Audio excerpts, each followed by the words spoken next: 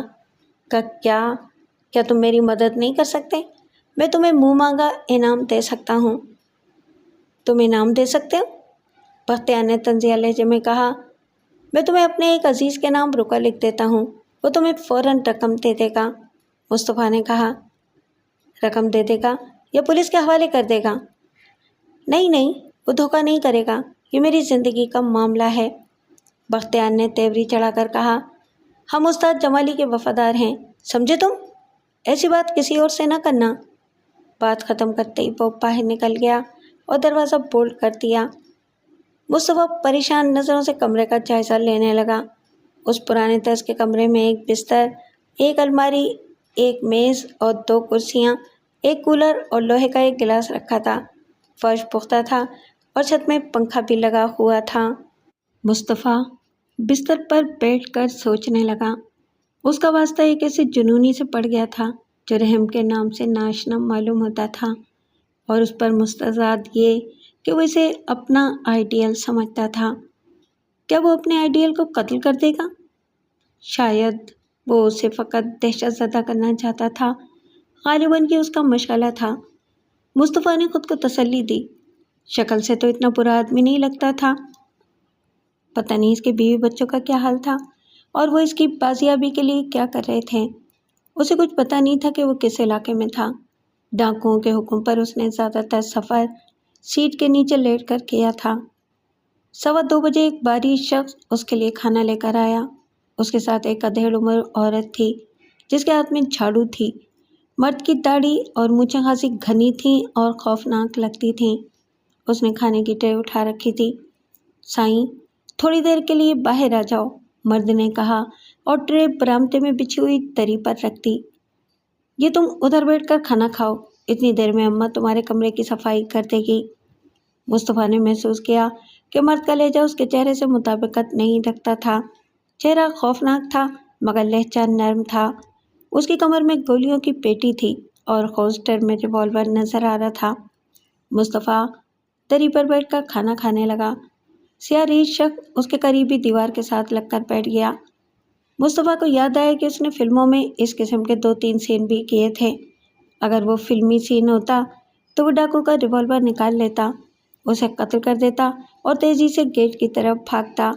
راستے میں اسے 2-3 چھوٹے موٹے ڈاکوؤں کا سامنا کرنا پڑتا جن کی وہ دوڑتے دوڑتے پٹائی کرتا، اور پھر گیٹ کھولتا اور قریب کھڑے ہوئے گھوڑے کی ننگی پیٹھ پر بیٹھ کر سوار ہو جاتا اور پیچھے مڑ کر 2-3 فائر کرتا اور آنن فانن گھوڑے کو ایڑ لگا کر گیٹ سے باہر نکل جاتا۔ اسے اپنی بے بسی پر ہنسی آ گئی۔ جو کام اس نے کبھی فلم میں نہیں کیا تھا وہ حقیقی زندگی میں کیسے کر سکتا تھا؟ فلم میں یہ سب کچھ فائٹر ڈپلیکیٹ کرتا تھا۔ سائیں، تم کو ادھر کوئی تکلیف تو نہیں ہے؟ مرد نے پوچھا۔ تکلیف؟ مصطفیٰ نے ہنس کر کہا۔ یہ پوچھو کہ کوئی آرام تو نہیں ہے؟ کیا کوئی انسان قید میں بھی خوش رہ سکتا ہے؟ بابا، یہ بات تو استاد سائیں سے پوچھو، ہم تو اس کا نوکر ہے، تمہارا بھی نوکر ہے، کھانے پینے میں کوئی تنگی ہو تو بولو۔ مصطفیٰ کو وہ آدمی کچھ معقول لگا، شاید وہ اس کی مدد پر تیار ہو جائے۔ اس نے پوچھا، تمہیں تنخواہ کتنی ملتی ہے؟ ہم تنخواہ دار نوکر نہیں ہیں، اللہ سائیں ہم کو بہت کچھ دیتا ہے، ہمارا گزارا ہو جاتا ہے۔ استاد کا کام چلتا ہے تو ہمارا کام بھی چلتا ہے، اللہ استاد کو سلامت رکھے۔ مصطفیٰ کھانے کے دوران سوچتا رہا کہ اس شخص سے کس طرح بات شروع کرے۔ تمہارا نام کیا ہے؟ اس نے پوچھا۔ مٹھو نام ہے ہمارا، مٹھو خان۔ مٹھو خان، میرا نام مصطفیٰ سلطان ہے، میں ایک شریف آدمی ہوں، میرے بیوی بچے بہت پریشان ہوں گے، میں چاہتا ہوں کہ مجھے جلدی یہاں سے رخصت کی اجازت مل جائے۔ سائیں، اجازت دینا تو استاد کا کام ہے، ہم اس کی مرضی کے بغیر کوئی کام نہیں کرتا۔ مصطفیٰ نے محتاط لہجے میں کہا، میں کچھ پیسے خرچ کر سکتا ہوں، 1 لاکھ 2 لاکھ 3 لاکھ یا جو تم بولو۔ مٹھو خان نے سادگی سے کہا، یہ تو غداری ہے بابا، ایسا کام تو پڑھے لکھے لوگ کرتے ہیں، ہم تو سیدھا سادہ ان پڑھ آدمی ہیں، ہم استاد کی خاطر جان تو دے سکتا ہے پر غداری نہیں کر سکتا۔ مصطفیٰ چپ ہو گیا۔ مٹھو خان اٹھ کر ٹہلنے لگا۔ پھر اس نے کمرے میں ہونے والی صفائی کا اچھا سا لیا۔ اماں، یہ بستر کی چادر بھی جھاڑ دینا، اس نے کہا۔ مہمان کی بہت عزت کرنا چاہیے۔ عورت نے تیز لہجے میں کچھ کہا جو مصطفیٰ کی سمجھ میں نہیں آیا۔ مٹھو خان نے اپنا ریوالور اتار کر دیوار میں لگی ہوئی کیل میں لٹکا دیا اور عورت کا ہاتھ بٹانے اندر چلا گیا۔ مصطفیٰ کا جسم اندر سے تن گیا۔ ریوالور اس کی پہنچ میں تھا۔ کیا وہ اس ریوالور کی مدد سے فرار ہو سکتا تھا؟ اس حویلی میں کتنے لوگ تھے؟ ان کے پاس کس قسم کا اسلحہ تھا؟ کیا وہ چھوٹا سا ریوالور ان کے جدید اور آٹومیٹک ہتھیاروں کا مقابلہ کر سکتا تھا؟ سارے امکانات پر غور کرنے کے بعد وہ اس نتیجے پر پہنچا کہ بات ہتھیاروں کی نہیں، جرأت کی تھی۔ فرار کے لیے جس جرأت کی ضرورت تھی وہ اس کے اندر موجود نہیں تھی۔ دن بھر غور کرنے کے بعد وہ اس نتیجے پر پہنچا کہ وہ صرف ذہانت سے کام لے کر اس مصیبت سے چھٹکارا پا سکتا تھا۔ ڈاکوؤں کے سرغنہ جمالی نے بھی یہی کہا تھا۔ اس نے اسے معقول جواز پیش کرنے کی مہلت دی تھی، بس وہ اس پہلو پر غور کرنے لگا۔ اگلے روز دن کے 11 بجے اسے جمالی کے روبرو پیش کر دیا گیا۔ وہ کسی پہلو سے ڈاکوؤں کا سرغنہ نہیں لگ رہا تھا۔ مصطفیٰ نے دیکھا کہ ایک طرف 4 کرسیاں نیم دائرے کی شکل میں رکھی تھیں۔ جب مٹھو خان نے جمال کے حکم پر اسے اس نیم دائرے میں کھڑا کر دیا تو تب اسے احساس ہوا کہ وہ ایک طرح کا کٹہرا بنایا گیا تھا۔ مٹھو خان، کل کیا ہوا تھا؟ جمالی نے پوچھا۔ مٹھو خان نے جواب دیا، استاد، پہلی بات تو یہ ہے کہ اس آدمی نے ہم کو رشوت کا لالچ دیا تھا۔ ہم نے بولا، سائیں، ہم تو نوکر آدمی ہیں، استاد کے ساتھ غداری نہیں کر سکتا۔ جمالی نے تیز نظروں سے مصطفیٰ کو گھورا، پھر پوچھا، کیا یہ صحیح ہے کہ تم نے میرے آدمی کو مجھ سے پسند کرنے اور رشوت دینے کی کوشش کی تھی؟ نہیں، مصطفیٰ نے ہمت سے جواب دیا، میں نے صرف اپنی جان بچانے کا ایک راستہ اختیار کرنے کی کوشش کی تھی۔ جمالی نے مٹھو خان سے پوچھا، اس کے بعد کیا ہوا؟ مٹھو خان نے جواب دیا، استاد، ہم تمہارے حکم کے مطابق پہلے اس کے پاس بیٹھ گیا لیکن اس نے کچھ نہیں کیا۔ پھر ہم نے اپنا ریوالور دروازے کے پاس لٹکا دیا مگر اس نے پھر بھی کچھ نہیں کیا۔ اس وقت باہر کا گیٹ بھی کھلا تھا۔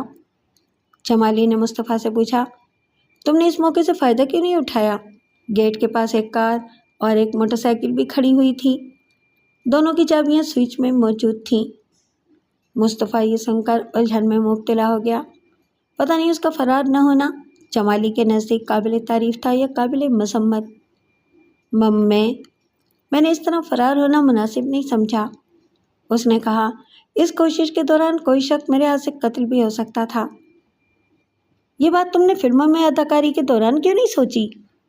جمالی نے تیز لہجے میں کہا اور اپنی نشست سے اٹھ کر مصطفیٰ کے سامنے جا ٹھہرا۔ فلموں میں فرار کے دوران تم نے لوگوں کو زخمی بھی کیا اور قتل بھی۔ حقیقت یہ ہے کہ تم ایک بزدل انسان ہو، تمہارے اندر فرار کی ہمت نہیں ہے۔ تو اب فلم کی بات اور ہے۔ فلم میں جمالی نے پرتعصب انداز میں سر ہلایا اور مصطفیٰ کی بات کاٹتے ہوئے بولا، او میرے خدا، آج تک میں ایک بزدل شخص کی نقل کر کے خوش ہوتا رہا اور نقل بھی برائی کی۔ مصطفیٰ، تم زندہ رہنے کے قابل نہیں ہو، اس میں میرا کوئی قصور نہیں ہے، مصطفیٰ نے گزشتہ روز کے سوچے ہوئے دلائل کی روشنی میں کہا۔ فلم صرف تفریح کے لیے بنائی جاتی ہے، کسی سے یہ نہیں کہا جاتا کہ وہ کسی کردار کی نقل کرے۔ اس سے کوئی فرق نہیں پڑتا، جمالی نے کہا۔ حقیقت یہ ہے کہ نہ صرف نوجوان بلکہ بعض بڑی عمر کے لوگ بھی فلمی اداکاروں کی نقل کرنا فخر سمجھتے ہیں۔ کوئی کسی اداکار کے ہیئر اسٹائل کی نقل کرتا ہے، کوئی سگریٹ پینے کے اسٹائل کی نقل کرتا ہے، کوئی لباس کی نقل کرتا ہے، اور میری مثال تو تمہارے سامنے ہی ہے۔ کیا تم فلم کے ان اثرات سے آگاہ ہو یا نہیں؟ یہ فلم دیکھنے والوں کی اپنی غلطی ہے۔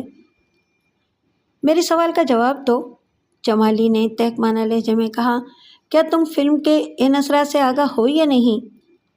ہاں، یہ بات تو سبھی جانتے ہیں۔ مصطفیٰ نے ایک سہارا تلاش کیا اور بولا، اداکار مجبور ہوتا ہے وہ فلم ڈائریکٹر کی مرضی کے خلاف کوئی کام نہیں کر سکتا۔ جمالی نے ہتھیلی پر مکہ مارا اور بولا، اگر یہ بات سچ ہے تو تم بے قصور ہو، اس بات میں کچھ وزن معلوم ہوتا ہے۔ مصطفیٰ نے سہارے کو مضبوطی سے پکڑ لیا اور بولا، 100% سچ ہے، تم بآسانی اس کی تصدیق کر سکتے ہو۔ اداکار ڈائریکٹر کی مرضی کے خلاف ایک قدم بھی ادھر سے ادھر نہیں رکھ سکتا۔ ذرا سی غلطی ہو جائے تو ڈائریکٹر کٹ کروا کر اسی وقت ری ٹیک کرواتا ہے۔ ہم اس بات کی ضرور تصدیق کریں گے، اور جب تک تصدیق ہوگی تم ہمارے مہمان رہو گے۔ تمہارے ڈائریکٹر کا نام اور پتہ کیا ہے یہ بتاؤ۔ کیا تم اس کے پاس پوچھنے جاؤ گے؟ نہیں، وہ یہاں آئے گا۔ جمالی کا لہجہ فیصلہ کن تھا۔ مشہور ہدایت کار شہاب الدین نے بے شمار کامیاب فلمیں بنائی تھیں۔ اس نے کئی نئے چہروں کو متعارف کرایا تھا، اور 70 سال کی عمر کو پہنچنے کے باوجود اپنے کام سے اس کی دلچسپی کم نہیں ہوئی تھی۔ ہفتے کی شب اس کی 12 سالہ نوازی کی سالگرہ تھی اور گھر میں خاصی دھوم دھام تھی۔ رات کے 10 بجے ملازم نے اسے اطلاع دی کہ 2 آدمی اس سے ملنا چاہتے ہیں۔ دونوں ملاقاتی اجنبی ہیں اور کار میں آئے ہیں، اور انہوں نے اپنی آمد کا مقصد نہیں بتایا۔ ان سے کہہ دو کہ میں اس وقت بہت مصروف ہوں، شہاب الدین نے ملازم سے کہا۔ وہ کل 12 بجے کے بعد اسٹوڈیو میں آ جائیں۔ اس کے پاس فلموں میں کام کرنے کے خواہش مند نوجوان اکثر آتے رہتے تھے۔ وہ مصروف آدمی تھا اور ان ملاقاتیوں کے لیے وقت نہیں نکال سکتا تھا۔ ملازم تھوڑی دیر بعد واپس آیا اور کہا، صاحب، وہ لوگ مصطفیٰ صاحب کا پیغام لے کر آئے ہیں۔ مصطفیٰ کا نام سن کر شہاب الدین چونک گیا۔ وہ مصطفیٰ کے اغوا کی خبر پڑ چکا تھا۔ اس نے جلدی سے پوچھا، کون سے مصطفیٰ صاحب؟ مصطفیٰ سلطان صاحب، ملازم نے جواب دیا۔ جو اداکار ہیں وہ ان کا کوئی رکا لے کر آئے ہیں۔ شہاب الدین نے گیٹ پر جانے کا ارادہ کیا اور پھر رک کر سوچا اور ملازم سے پوچھا، ان کی شکل و صورت کیسی ہے؟ شکل و صورت ٹھیک ہی ہے، کار میں آئے ہیں۔ اچھا، انہیں اندر بلاؤ اور تم دروازے میں کھڑے رہنا۔ شہاب الدین نے اندرونی دروازے کا پردہ ٹھیک کر دیا اور کمرے میں ٹہلنے لگا۔ اس کے دل میں طرح طرح کے وسوسے پیدا ہو رہے تھے۔ چند لمحوں کے بعد اس نے 2 نوجوانوں کو ملازم کے ہمراہ برآمدے میں داخل ہوتے دیکھا۔ ان پر نظر پڑتے ہی اسے اپنی غلطی کا احساس ہو گیا۔ وہ اچھے کردار کے لوگ نہیں تھے۔ ان میں سے ایک بختیار تھا اور دوسرا پیرل۔ شہاب الدین نے سوچا کہ دوسرے کمرے میں جا کر پولیس کو فون کر دینا چاہیے، یا گھر کے کسی فرد کو فون کرنے کے لیے کہہ دینا چاہیے۔ اتنے میں دونوں اجنبی اندر قدم رکھ چکے تھے۔ تم لوگ بیٹھو، میں 1 منٹ میں حاضر ہوا، شہاب الدین نے کہا۔ تمہارے لیے چائے وغیرہ کے لیے کہہ دوں؟ چچا، ہم چائے وائے بالکل نہیں پئیں گے، بختیار نے کہا، اور باسکٹ کی جیب سے رکا نکال کر شہاب الدین کی طرف بڑھایا۔ یہ آپ کے دوست نے رکا بھیجا ہے۔ شہاب الدین نے اس کے ہاتھ سے رکا لے لیا۔ اس نے دیکھا کہ دوسرا شخص خائرانہ نظروں سے کمرے کا جائزہ لے رہا تھا۔ رکا واقعی مصطفیٰ سلطان کی طرف سے تھا۔ لکھا تھا، شہاب الدین صاحب، میں ایک مشکل میں پھنس گیا ہوں۔ اس مشکل سے نکلنے کے لیے مجھے آپ کی مدد کی ضرورت ہے۔ یہ رکا ملتے ہی ان لوگوں کے ہمراہ ملنے کے لیے آ جائیں، اور اس بات کا کسی سے ذکر نہ کریں۔ یہ زندگی اور موت کا معاملہ ہے۔ آپ کا منتظر، مصطفیٰ سلطان۔ تحریر اور دستخط مصطفیٰ سلطان ہی کے تھے، لیکن شہاب الدین شش و پنج میں مبتلا ہو گیا۔ معاملہ ڈاکوؤں کا تھا اور اس کا اس میں ملوث ہونا ہرگز مناسب نہیں تھا۔ ٹھیک ہے، اس نے بظاہر پرسکون لہجے میں کہا، تم لوگ مجھے مصطفیٰ کا پتہ دے دو، میں کل صبح۔ پیرل نے اس کی بات کاٹی، چچا، ہم تم کو لینے آئے ہیں۔ سوری، آج میں نہیں جا سکتا، آج میری نوازی کی سالگرہ ہے۔ اسی لمحے 2 لڑکیاں پلیٹ میں کیک رکھے کمرے میں داخل ہوئیں۔ نانا ابا، آپ اپنا کیک تو وہیں چھوڑ آئے تھے، ایک لڑکی نے کہا۔ آپ کے دوستوں کے لیے بھی کیک لاؤں؟ اچھا بھائی، خدا حافظ، شہاب الدین نے ڈاکو سے کہا اور اندر جانے کا ارادہ کیا۔ میں اس وقت بہت مصروف ہوں۔ پیرل تیزی سے آگے بڑھا اور باسکٹ کی جیب سے ریوالور نکال کر شہاب الدین کی پسلیوں سے لگا دیا۔ بولا، چچا، تم اپنی نواسیوں کے سامنے مرنا پسند نہیں کرو گے۔ اور یہ کام ہمارے لیے نیا نہیں ہے، ہم خالی ہاتھ واپس نہیں جایا کرتے۔ ملازم ریوالور دیکھ کر گھبرا گیا اور بھاگنے کی کوشش کی۔ پیرل نے پیچھے سے اس کا گریبان پکڑ لیا اور بولا، سائیں کدھر کا خیال ہے، ذرا صبر کرو۔ لڑکیوں کے ہاتھوں سے پلیٹ گر گئی اور وہ چیختی ہوئی اندر بھاگی۔ اتنے میں بختیار نے بھی ریوالور نکال لیا تھا۔ دونوں شہاب الدین اور اس کے ملازم کو کھینچتے ہوئے باہر نکل گئے۔ گھر کے اندر فوراً شور مچ گیا۔ عورتیں و مرد باہر کی طرف دوڑے۔ اس اثنا میں پیرل اور بختیار ہدایت کار سمیت گیٹ کے پاس پہنچ چکے تھے۔ وہ شور کی آواز سن کر رکے، چند ہوائی فائر کیے اور اطمینان سے کار میں جا بیٹھے۔ ان کا ایک ساتھی ڈرائیونگ سیٹ پر پہلے ہی تیار بیٹھا تھا۔ پیرل نے گاڑی میں بیٹھنے سے پہلے ملازم کو گیٹ کی طرف دھکا دے دیا۔ چند لمحوں کے اندر ان کی کار مین روڈ پر پہنچ گئی۔ اس وقت بنگلے میں شور مچا ہوا تھا اور پولیس کو فون کرنے کے لیے نمبر تلاش کیا جا رہا تھا۔ اگلے روز اخبار میں شہاب الدین کے اغوا کی خبر جعلی سرخیوں کے ساتھ شائع ہوئی تھی۔ اخبار نے اغوا کی تفصیلات بیان کرتے ہوئے خیال ظاہر کیا تھا کہ شہاب الدین کے اغوا کا اداکار مصطفیٰ سلطان کے اغوا سے گہرا تعلق ہے۔ نیز پولیس کی مایوس کن کارکردگی پر سخت تنقید کی گئی تھی۔ جمالی نے خبر پڑھ کر اخبار ایک طرف اچھال دیا اور اٹھ کر اپنے مہمانوں کا جائزہ لیا جو اس کے بولنے کا انتظار کر رہے تھے۔ چچا شہاب الدین، رات کیسی گزری؟ اس نے پوچھا۔ شہاب الدین کو اغوا ہوئے 2 راتیں ہو چکی تھیں۔ ایک رات سفر میں گزری تھی اور ایک رات گوٹ جمالی میں۔ برخوردار، میں بوڑھا آدمی ہوں اور ہر پہلو سے دنیا کو دیکھ چکا ہوں۔ اگر میں مر بھی گیا تو مجھے کوئی افسوس نہیں ہوگا۔ جمالی نے ہلکا سا کہا لگایا، میں نے تو سنا تھا کہ تم بہت بڑے فلم ڈائریکٹر ہو، مگر تمہیں تو یہی نہیں معلوم کہ انسان کب افسوس کر سکتا ہے اور کب نہیں کر سکتا۔ شہاب الدین کو اپنی غلطی کا فوراً احساس ہو گیا۔ بولا، میرا یہ مطلب ہے کہ موت کی دھمکی مجھے خوفزدہ نہیں کر سکتی، لیکن تم جو کچھ کر رہے ہو اس کا انجام اچھا نہیں ہوگا، اس لیے ابھی سمجھ جاؤ۔ شہاب الدین، جو کام تم کرتے رہے ہو وہی ہم کر رہے ہیں۔ جمالی نے کہا، تم نے فلموں میں لوٹ مار کروائی، ہم سچ مچ لوٹ مار کرتے ہیں۔ آج تمہارا انجام تمہارے سامنے ہے، جب ہماری باری آئے گی تو ہم بھی اپنا انجام دیکھ لیں گے۔ تم دونوں نے ایک ساتھ رات گزاری ہے اور مجھے یقین ہے کہ مصطفیٰ نے تمہیں ساری تفصیل بتا دی ہوگی، اس لیے میں وقت ضائع نہیں کروں گا۔ میں اس شخص کی فلمیں دیکھ کر ڈاکو اور قاتل بنا ہوں اور میں نے اس کے لیے سزائے موت تجویز کی ہے۔ اس کا کہنا ہے کہ اس نے جو کچھ کیا وہ ڈائریکٹر کے حکم سے کیا تھا، کیا یہ سچ ہے؟ شہاب الدین سمجھ گیا کہ ہاں کرنے سے وہ خود پھنس جائے گا اور نہ کرنے سے مصطفیٰ پھنستا تھا، سو اس نے تیسرا راستہ اختیار کیا اور بولا، برخوردار، ہر آدمی اپنے فعل کا خود ذمہ دار ہے۔ Shut up! جمالی نے برہمی سے کہا، میرا باپ بننے کی کوشش نہیں کرو، آئندہ میں تمہارے منہ سے لفظ برخوردار نہ سنوں۔ شہاب الدین کا چہرہ سفید پڑ گیا۔ یہ پہلا موقع تھا کہ اس حویلی میں اسے سخت کلمہ سننا پڑا تھا۔ تم دونوں کی حیثیت قیدیوں کی سی ہے، جمالی نے مزید کہا، اپنی حیثیت کا خیال رکھتے ہوئے بات کرو۔ میں یہ کہنا چاہتا ہوں کہ ہر آدمی اپنے اعمال کا خود ذمہ دار ہے۔ اگر کوئی شخص فلمیں دیکھ کر ڈاکو یا قاتل بنتا ہے تو یہ اس کا فعل ہے، کسی دوسرے پر اس کی ذمہ داری ڈالنا انصاف کے منافی ہوگا۔ میں نے بھی تو یہی کہا ہے، جمالی نے تیز لہجے میں کہا۔ ایک بات تو بتاؤ، کیا تم بلو فلمیں بھی بناتے ہو؟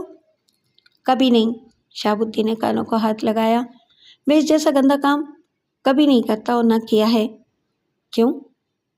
جمالی نے جاننا چاہا، تم اسے گندا کام کیوں کہتے ہو؟ اس میں کیا برائی ہے؟ اس لیے کہ بلو فلموں سے نوجوانوں کے اخلاق بگڑتے ہیں۔ یہ جمالی نے زور دے کر کہا، تم نے یہ بات تسلیم کر لی ہے کہ فلمیں نوجوانوں کے اخلاق بگاڑ سکتی ہیں۔ اب دیکھنے والی بات یہ ہے کہ جن فلموں کی ہم بات کر رہے ہیں وہ کس حد تک نوجوانوں کے اخلاق بگاڑتی ہیں۔ ہماری فلمیں سینسر بورڈ پاس کرتا ہے، وہ قابل اعتراض حصے کاٹ دیتے ہیں اور تم لوگ وہ حصے دوبارہ جوڑ لیتے ہو، جمالی نے کہا۔ لیکن ہم سینسر بورڈ کی بات نہیں کر رہے، اچھائی اور برائی کی بات کر رہے ہیں۔ تم یہ بات تسلیم کرتے ہو کہ فلم اخلاق بگاڑ سکتی ہے اور یہ کہ ایسی فلم نہیں بنانا چاہیے۔ اور یہ بھی کہ ایسی فلم بنانے والے کو سزا ملنی چاہیے۔ تمہاری فلموں کی برائی کے ثبوت تمہارے سامنے موجود ہیں۔ اس نے اپنے ساتھی ڈاکو کی طرف اشارہ کیا۔ اور سب سے بڑا ثبوت تو میں خود ہوں، اور میں خدا کو حاضر و ناظر جان کر یہ گواہی دیتا ہوں کہ میں تمہاری فلموں سے متاثر ہو کر ڈاکو بنا ہوں۔ جلد یا بدیر میں پولیس کے ہتھے چڑھ جاؤں گا یا کسی تاریک گلی میں گولیوں کا شکار ہو جاؤں گا۔ ذلت کی موت بہرحال میرا مقدر بن چکی ہے۔ پھر میں ان لوگوں کو کیوں چھوڑ دوں جنہوں نے مجھے اس حال تک پہنچایا ہے؟ میں نے اس حویلی کے اندر اس پیڑ کا انتخاب بھی کر لیا ہے جس پر میں تم دونوں کو پھانسی دے دوں گا۔ شہاب الدین کا چہرہ ایک بار پھر سفید پڑ گیا۔ مصطفیٰ نے گھبرا کر کہا، دونوں کو؟ لیکن تم نے تو میرے ساتھ وعدہ کیا تھا کہ اگر میں نے اپنا بے قصور ہونا ثابت کر دیا تو تم مجھے پھانسی نہیں دو گے، سزا نہیں دو گے؟ شہاب صاحب کا کیا اداکار ڈائریکٹر کے حکم کی تعمیل کرنے کا پابند نہیں ہوتا؟ کیا تم میرے گلے میں پھانسی کا پھندر ڈالنا چاہتے ہو؟ شہاب الدین نے کہا۔ اچانک اس کے ذہن میں ایک نئی بات آئی۔ جمالی سے مخاطب ہو کر بولا، وہ حقیقت یہ ہے کہ اس میں اداکار یا ہدایت کار کا کوئی قصور نہیں ہوتا۔ ہم لوگ اسکرپٹ کے پابند ہوتے ہیں۔ اسکرپٹ؟ یہ کیا چیز ہوتی ہے؟ جمالی نے پوچھا۔ اس کا مطلب ہے کہانی، مصطفیٰ نے کہا۔ کہانی اور مقال میں لکھنے کی اصل ذمہ داری مصنف کی ہے۔ فلم اس کی لکھی ہوئی کہانی پر بنتی ہے۔ ہم اس کی کہانی میں حقیقت کا روپ بھرنے کی کوشش کرتے ہیں۔ کہانی اچھی ہوگی تو فلم بھی اچھی بنے گی۔ یہ کہانی پاس کون کرتا ہے؟ کہانی فلم ساز پاس کرتا ہے، شہاب الدین نے کہا۔ جمالی سینے پر ہاتھ باندھ کر سوچنے لگا۔ مجھے مصنف اور فلم ساز کے نام اور پتے چاہیے، جمالی نے ایک طویل توقف کے بعد کہا۔ اور جب تک ان دونوں کا بیان نہیں ہو جاتا اس وقت تک تم دونوں ہماری قید میں رہو گے۔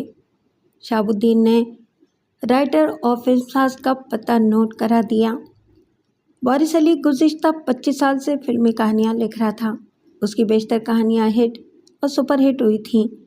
اس نے خوب دولت کمائی تھی، مگر اس کی معاشی حالت میں کوئی بہتری نہیں ہوئی تھی۔ یہ بات اسے کبھی کبھی سخت برہم کر دیتی تھی۔ غصے سے اس کا خون کھولنے لگتا تھا، اور اب وہ کسی ایسی پارٹی کی تلاش میں تھا جو اسے پارٹنر بنانے پر تیار ہو۔ یہی وجہ تھی کہ جب کوئی صاحب حیثیت اجنبی اس کے دروازے پر دستک دیتا تو یہی سمجھتا کہ وہ کوئی نئی پارٹی ہے۔ منگل کی شام کو بھی وہ یہی سمجھا، اور نہایت خوش اخلاقی کا ثبوت دیتے ہوئے ان 3 اجنبیوں کو ڈرائنگ روم میں لے گیا جو گرے رنگ کی نسان کار میں اس سے ملنے آئے تھے۔ ان میں ایک نوجوان عورت اور 2 مرد تھے۔ جس ہیٹ والے کو وارث علی فنانسر سمجھ رہا تھا وہ در حقیقت مرتضیٰ جمالی تھا۔ اس کے ساتھ خاور اور اس کی بیوی زہرا تھے۔ جمالی نے اپنا تعارف کمال شیرازی کے نام سے کرایا اور یہ کہا کہ وہ فلمی کہانی کے بارے میں بات کرنا چاہتا ہے۔ شیرازی صاحب، آپ بالکل صحیح جگہ پر آئے ہیں، وارث علی نے جلدی سے کہا۔ جمالی نے پوچھا، آپ کہانی کس طرح لکھتے ہیں؟ دماغ سے سوچتا ہوں، پارکر پین سے لکھتا ہوں۔ کچھ فلم ساز مجھے فلم کی کاسٹ پہلے بتا دیتے ہیں۔ ایسی صورت میں فلم اسٹاروں کو ذہن میں رکھ کر ڈائیلاگ لکھے جاتے ہیں۔ اب تو کوئی مسئلہ ہی نہیں رہا۔ میں اچھی طرح جانتا ہوں کہ بابر شریف کے منہ پر کون سا ڈائیلاگ سجے گا اور ندیم کے منہ پر کون سا۔ کہانی کے بارے میں آپ کا کیا معیار ہے؟ کہانی ایسی ہونی چاہیے کہ فلم دیکھ کر 3rd کلاس پبلک بھڑک اٹھے، جذبات، جوش اور ہلا گلا۔ ہم نے ایک نئے رائٹر سے کہانی لکھوائی ہے۔ کہانی کا پلاٹ تو اچھا ہے مگر ڈائیلاگ کچھ کمزور ہیں۔ کوئی مسئلہ نہیں ہے، ڈائیلاگ پاورفل ہو جائیں گے، وارث علی نے کہا۔ آپ لوگ غالباً نئے اس لائن میں آئے ہیں۔ اگر آپ پسند کریں تو پارٹنرشپ میں بھی یہ کام ہو سکتا ہے۔ وہ بات کی بات ہے، خاور نے کہا۔ کیا آپ ہمیں کسی اچھے فلم ساز کا ریفرنس دے سکتے ہیں؟ وارث علی نے 3-4 نام لیے۔ ان میں ریاض چودھری کا نام بھی تھا، اور ریاض چودھری وہی شخص تھا جس کا نام شہاب الدین نے لکھ کے دیا تھا۔ جمالی نے پوچھا، کیا ریاض چودھری آپ کے کام سے مطمئن ہے؟ 100% مطمئن ہے، وارث علی نے کہا۔ ابھی گزشتہ مہینے اس کی فلم چما مرد ریلیز ہوئی ہے، اس کی سٹوری میری لکھی ہوئی ہے۔ ہم چودھری ریاض کے منہ سے آپ کے بارے میں اطمینان کے چند الفاظ سننا چاہتے ہیں۔ میں ابھی فون پر آپ سے ان کی بات کرا دیتا ہوں۔ ہم بالمشافہ بات کرنا چاہتے ہیں، جمالی نے کہا۔ ہمارے پاس کار موجود ہے، ابھی چل کے بات کر لیتے ہیں۔ مجھے یقین ہے کہ وہ آپ کی خاطر ہمیں چند منٹ دینے کو تیار ہو جائیں گے۔ وارث علی کے دل میں فوراً یہ خیال پیدا ہوا کہ ان لوگوں کو اتنی جلدی کیوں ہے، اور یہ بات اس نے پوچھ ہی لی۔ ہم آج رات کی فلائٹ سے ملتان واپس جا رہے ہیں، اور جانے سے پہلے ہم چاہتے ہیں کہ کام آپ کے سپرد کر دیا جائے۔ جواز معقول تھا، لیکن ایک بات وضاحت طلب تھی۔ ابھی ہمارے درمیان معاوضہ طے نہیں ہوا۔ ریاض چودھری سے ملنے کی ایک وجہ یہ بھی ہے، خاور نے کہا۔ ہم ان سے یہ پوچھنا چاہتے ہیں کہ وہ آپ کو ایک کہانی کا کتنا معاوضہ دیتے ہیں۔ ویسے آپ فکر نہ کریں، ہم آپ کو ان سے زیادہ ہی معاوضہ دیں گے۔ وارث علی نے انہیں چند منٹ رکنے کے لیے کہا اور تیار ہونے کے لیے اندر چلا گیا۔ اس کی ادھیڑ عمر بیوی عائشہ بیگم، جو ملنے جلنے والوں پر نظر رکھتی تھی، پوچھنے لگی کہ وہ کون لوگ ہیں۔ نئی پارٹی ہے، وارث علی نے دبی آواز میں کہا۔ فلم بنانا چاہتے ہیں، ملتان کے جاگیردار لگتے ہیں۔ میں ان کے ساتھ ریاض چودھری کے گھر تک جا رہا ہوں، معاوضے کے بارے میں معلوم کرنا چاہتے ہیں۔ ریاض چودھری کون سا خاص معاوضہ دیتا ہے؟ اسی معاوضے پر دوسری پارٹی کے لیے کام کرنے کا کیا فائدہ؟ تم فکر نہیں کرو، وارث علی نے کہا۔ میں ریاض چودھری سے کہہ دوں گا کہ ڈبل معاوضہ بتائے۔ ابھی ان لوگوں کو فلم لائن کا کوئی تجربہ نہیں ہے۔ اگر ہمارا سلسلہ چل نکلا تو وارے نیارے سمجھو۔ کہانی کوئی اچھی دینا، عائشہ بیگم نے مشورہ دیا۔ میں نے کبھی کوئی خراب کہانی بھی لکھی ہے، وارث علی نے کہا۔ معاوضہ اچھا ہوگا تو کہانی بھی اچھی ہوگی۔ پھر وہ تیار ہونے کے لیے اپنے کمرے میں چلا گیا۔ تیاری کے دوران اسے خیال آیا کہ ریاض چودھری سے فون پر بات کر لینا چاہیے۔ اس نے جلدی سے نمبر ملایا اور رابطہ ملنے کے بعد کہا، چودھری صاحب، میں وارث علی بول رہا ہوں۔ او وارث صاحب، اچھا ہوا آپ نے فون کر لیا۔ چودھری صاحب، میں ایک ضروری کام کے سلسلے میں آپ کے پاس آ رہا ہوں۔ وارث علی نے بات کاٹی۔ اس وقت ملتان کی ایک پارٹی میرے ڈرائنگ روم میں بیٹھی ہے، جاگیردار معلوم ہوتے ہیں، فلم بنانا چاہتے ہیں۔ کہانی کسی ایرے غیرے سے لکھوا لی ہے، مگر پسند نہیں آئی، اب میرے پاس آئے ہیں۔ وہ کہانی کے ریٹ اور میرے کام کے بارے میں آپ سے پوچھنا چاہتے ہیں۔ مجھے بتائے کہ آپ میرے کام کے بارے میں خراب رپورٹ نہیں دیں گے، کیونکہ میں نے کبھی خراب کام نہیں کیا۔ البتہ ریٹ کے بارے میں مجھے آپ کے تعاون کی ضرورت ہے۔ آپ ایسا کریں کہ کل آفس میں آ جائیں۔ وہ لوگ آج رات کی فلائٹ سے واپس ملتان جا رہے ہیں۔ ہم آپ کا زیادہ وقت نہیں لیں گے، کھڑے کھڑے بات ہو جائے گی۔ آپ صرف اتنی مہربانی کریں کہ کہانی کا ریٹ ڈبل بتائیں۔ میری ایک شرط ہوگی، ریاض چودھری نے کہا۔ آپ ان کے لیے جو بھی کہانی لکھیں گے وہ پہلے مجھے ضرور دکھائیں گے۔ مجھے منظور ہے، میں ابھی پہنچ رہا ہوں۔ 62 سالہ ریاض چودھری ایک منجا ہوا فلم ساز تھا۔ اس کی آدھی سے زیادہ زندگی فلمیں بناتے ہوئے گزری تھی۔ وہ پبلک اور زمانے کی ضرورت کے مطابق فلمیں بنانے میں ماہر تھا۔ فون بند کرنے کے بعد اس نے اپنی آئندہ فلم کی کہانی کا مسودہ اٹھایا اور دوبارہ اس کا مطالعہ کرنے لگا، لیکن اس نے محسوس کیا کہ اس کی توجہ نہیں لگ رہی تھی۔ وارث علی نے کوئی ایسی بات کی تھی جسے اس کا کمپیوٹر صرف دماغ قبول کرنے پر تیار نہیں تھا۔ اس کی سمجھ میں نہیں آ رہا تھا کہ وہ کون سی بات تھی۔ اس نے مسودہ سائڈ ٹیبل پر رکھ دیا اور پوری توجہ سے وہ بات یاد کرنے کی کوشش کرنے لگا جو اس کے ذہن میں الجھن پیدا کر رہی تھی۔ بالآخر وہ بات اسے یاد آ ہی گئی۔ اس نے بھویں سکیڑ کر اس بات کی اونچ نیچ پر غور کیا، پھر آہستہ آہستہ ہاتھ بڑھا کر ریسیور اٹھایا اور ایک نمبر ڈائل کیا۔ ہیلو، میں SHO سے بات کرنا چاہتا ہوں، رابطہ ملنے کے بعد اس نے کہا۔ چند لمحوں کے بعد ایک مختلف آواز ریسیور میں سنائی دی۔ ملک صاحب، میں ریاض چودھری بول رہا ہوں، کیسے مزاج ہیں؟ بہت خراب، SHO نے جواب دیا۔ ڈکیتیوں کی وجہ سے زندگی عذاب میں ہے، فرمائیں کیسے یاد کیا؟ ملک صاحب، تھوڑی دیر پہلے ہمارے ایک رائٹر وارث علی نے فون کیا ہے، اس کے پاس ملتان کی ایک پارٹی آئی ہے، جو فلم کی کہانی لکھوانا چاہتی ہے۔ وارث علی کا کہنا ہے کہ یہ پارٹی اس کے کام اور معاوضے کے بارے میں مجھ سے بات کرنا چاہتی ہے۔ بقول وارث صاحب، وہ بہت جلدی میں ہیں اور آج رات کی فلائٹ سے واپس ملتان جا رہے ہیں۔ اس آخری بات نے مجھے شبے میں ڈال دیا ہے، کیونکہ ملتان کی فلائٹ اب سے نصف گھنٹہ پہلے روانہ ہو چکی ہوگی۔ چودھری صاحب، آپ نے بہت باریک بات سوچی ہے، لیکن مجھے اس میں خطرے کا کوئی پہلو نظر نہیں آتا۔ خطرے کا پہلو یہ ہے کہ گزشتہ چند ہفتوں کے دوران 2 فلمی شخصیات اغوا ہو چکی ہیں۔ اچھا، ٹھیک ہے، میں چند آدمیوں کو لے کر آپ کے پاس پہنچ رہا ہوں۔ اگر یہ لوگ آپ کے پاس آئیں تو آپ انہیں باتوں میں لگائیں اور میرے آنے تک روکے رکھیں۔ ریاض چودھری سوچنے لگا، اگر وہ واقعی ڈاکو ہوئے تو انہیں باتوں میں لگانا یا روکنا آسان کام نہ ہوگا۔ اس نے اٹھ کر دراز سے 23 بور کا پستول نکالا اور اسے چیک کرنے لگا۔ اچانک اسے عقب میں قدموں کی چاپ سنائی دی اور وہ چونک کر مڑا۔ کمرے میں داخل ہونے والی اس کی بیٹی شائستہ تھی۔ وہ بھی اپنے باپ کے ہاتھ میں پستول دیکھ کر چونک گئی۔ کیا بات ہے ڈیڈی؟ اس نے پوچھا، آپ نے یہ پستول کیوں پکڑ رکھا ہے؟ کوئی بات نہیں، میں یوں ہی دیکھ رہا تھا۔ وہ وارث علی آپ سے ملنے آئے ہیں، شائستہ نے کہا۔ میں نے تو انہیں ٹالنے کی کوشش کی تھی، مگر وہ کہتے ہیں کہ انہوں نے تھوڑی دیر پہلے آپ سے فون پر بات کی تھی۔ کیا وہ اکیلے ہیں یا ان کے ساتھ کوئی اور بھی ہے؟ کار کے پاس میں نے ایک کیوٹ سی لڑکی کو کھڑے دیکھا ہے، شاید وہ فلموں میں کام کرنے کی خواہش مند ہے۔ ان سے کہو کہ میں ابھی آتا ہوں۔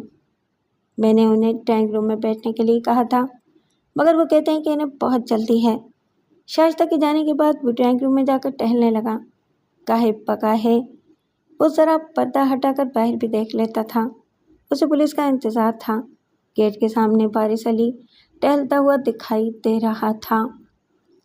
گاڑی نظر نہیں آتی تھی۔ وارث علی 2 دفعہ گھنٹی بجا چکا تھا۔ بالآخر ریاض چودھری نے اندازہ لگایا کہ پولیس پہنچنے والی ہوگی، سو وہ باہر نکل گیا۔ گیٹ کے قریب جا کے وارث علی کو اشارے سے قریب بلایا اور پوچھا، وارث علی، یہ لوگ کون ہیں؟ کیا آپ ان کو پہلے سے جانتے ہیں؟ جی ہاں، وارث علی نے مصلحتاً جھوٹ بولا۔ بہت اچھے لوگ ہیں، میں نے آپ کا وقت ضائع کرنا مناسب نہیں سمجھا۔ میں انہیں ادھر بلاتا ہوں، آپ کھڑے کھڑے بات کر لیں۔ آپ ان کو بہت اچھی طرح جانتے ہیں نا؟ جی ہاں، بہت اچھی طرح جانتا ہوں۔ وارث علی نے اپنا جھوٹ نبھایا۔ ذرا ریٹ کے بارے میں خیال رکھیں۔ اسی لمحے 2 باتیں ہوئیں۔ 2 آدمی ٹہلنے کے انداز میں گیٹ کے اندر آ گئے اور گلی میں پولیس کی گاڑی نظر آئی۔ یہ شیرازی صاحب ہیں، وارث علی نے جلدی سے تعارف کرایا۔ کمال شیرازی، اور شیرازی صاحب یہ ریاض چودھری ہیں۔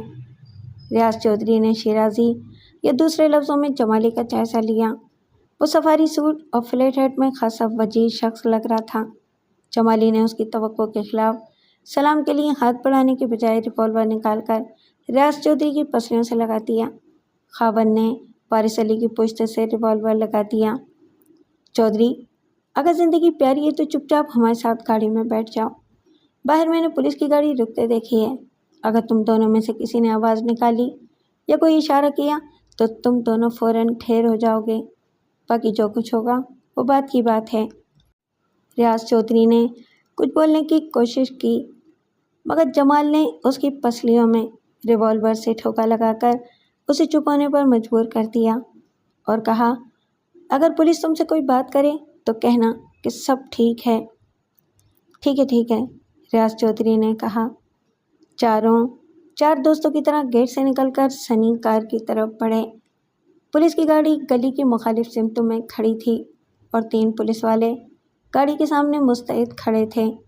2 کے ہاتھوں میں رائفلیں تھیں اور تیسرے کا ہاتھ ریوالور کے دستے پر تھا۔ وہ انسپکٹر تھا۔ اس نے جب ریاض چودھری اور وارث علی کو 2 اجنبیوں کے درمیان مشکوک انداز میں چلتے دیکھا تو اس نے ریاض چودھری کو آواز دی اور اپنے ساتھیوں کے ہمراہ آگے بڑھا۔ ابھی وہ بمشکل 4 قدم ہی آگے بڑھا ہوگا کہ گلی کے زیریں حصے سے کلاشنکوف کا برسٹ فائر ہوا۔ اس کے ساتھ ہی تینوں پولیس والے زمین پر گر گئے۔ انسپکٹر زخمی ہو گیا۔ ایک سپاہی جان سے ہاتھ دھو بیٹھا۔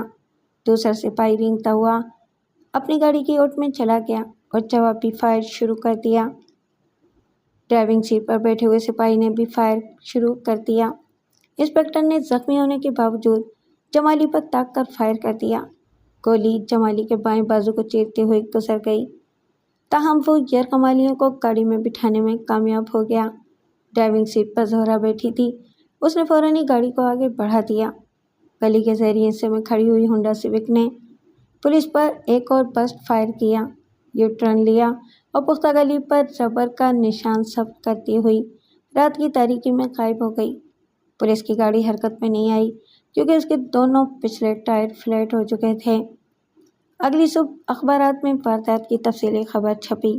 لکھا تھا، مشہور فلم ساز اور معروف فلمی مصنف کو ڈاکوؤں نے اغوا کر لیا۔ ڈاکو زبردست مقابلے کے بعد فرار ہو گئے۔ انسپکٹر زخمی اور سپاہی جاں بحق۔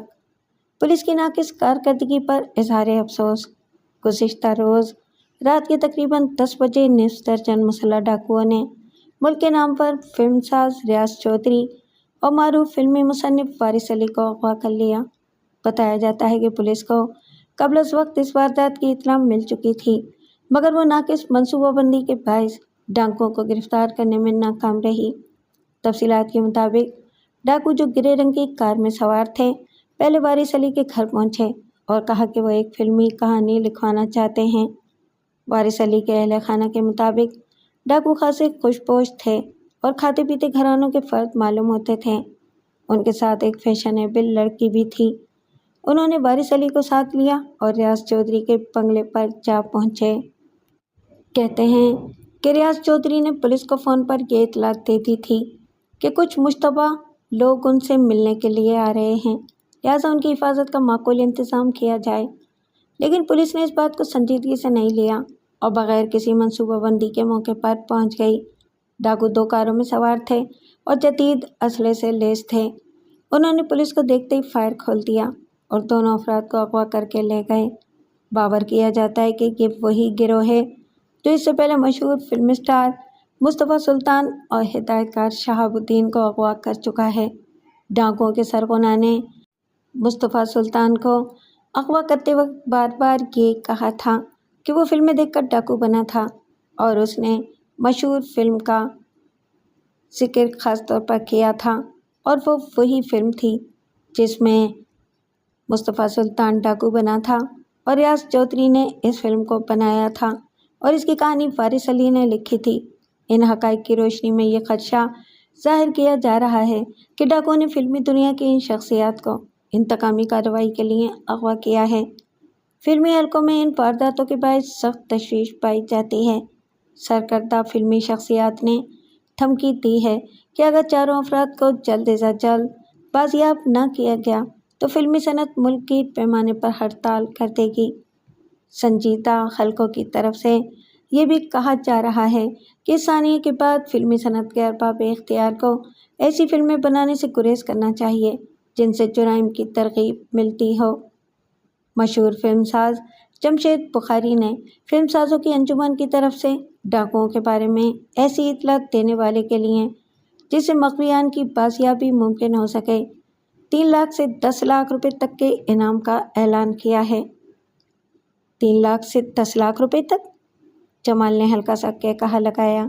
اس کے بائیں بازو پر پٹی بندھی ہوئی تھی۔ ان 4 شخصیات کی انتہائی قیمت 10 لاکھ روپے مقرر کی گئی ہے، یعنی 2.5 لاکھ روپے فی گز۔ چودھری، یہ قیمت کچھ کم نہیں ہے؟ تمہارا کیا خیال ہے رنگو ڈاکو؟ ہم آپ کی ڈیمانڈ کے مطابق رقم کا انتظام کر سکتے ہیں، مصطفیٰ سلطان نے کہا۔ آپ کچھ بتائیں تو صحیح۔ اس وقت وہ سب گوڈ جمالی والی حویلی کی کشادہ بیٹھک میں موجود تھے۔ ڈاکو صوفوں پر برائے جمان تھے اور چاروں یرغمالی 4 سیدھی پشتوں والی کرسیوں کے پیچھے کھڑے تھے۔ ان کے چہروں پر ہوائیاں اڑ رہی تھیں۔ ڈاکوؤں کی تعداد درجن کے لگ بھگ تھی۔ ڈیمانڈ؟ جمالی نے چیخ کر کہا، تم میری ڈیمانڈ پوچھتے ہو؟ ناممکن، تم میری ڈیمانڈ پوری نہیں کر سکتے۔ بندہ پرور، آپ بتائیں تو صحیح، وارث علی نے کہا۔ انسان کوشش کرے تو بہت کچھ ہو سکتا ہے۔ میں تو غریب آدمی ہوں، مگر یہ حضرات دولت مند ہیں اور آپ جانتے ہی ہیں کہ دولت سے بہت کچھ خریدا جا سکتا ہے۔